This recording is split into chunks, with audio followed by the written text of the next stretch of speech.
And again, just some really interesting comments through. I really like the comment there, Yvonne, if you don't mind me picking out your comment. I wonder whether the weather or time of the day helps us to tell the story in this picture. And again, it's looking round about the picture, thinking about what came before and after, and just how transferable that is across a variety of stages.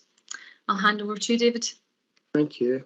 So really, just want to kind of try and illustrate the point. And, we spent a long time talking about progression and talking about what progression might look like in reading.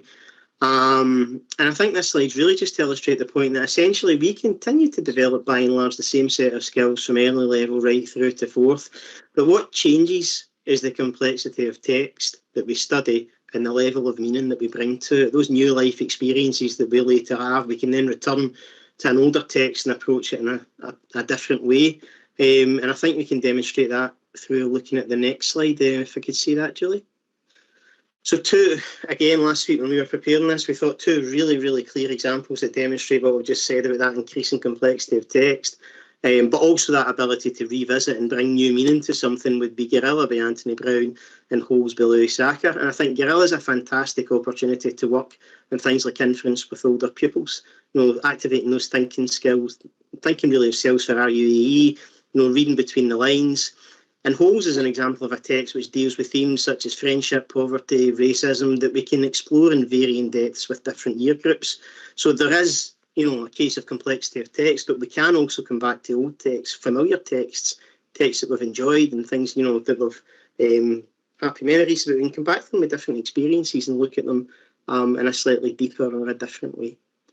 Next slide, please, Julie.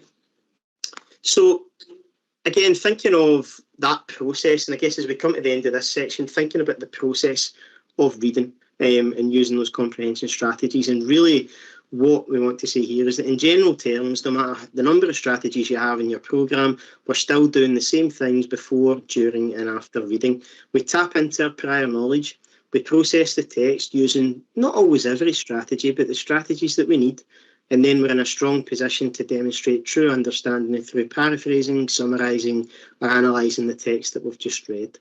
And I think that kind of demonstrates what that process entails. I like the fact that we split up into before reading, as you read, and after reading. And I think we spent a long time talking about paraphrasing and summarising. And I think that they're absolutely inextricably linked. You can't separate them. I think that true, genuine understanding, I think it's that ability to put things into your own words, that ability to express someone else's ideas in your terms. Next slide, please, Julie. So there's been loads of talking from us just now, so I'd like to stop there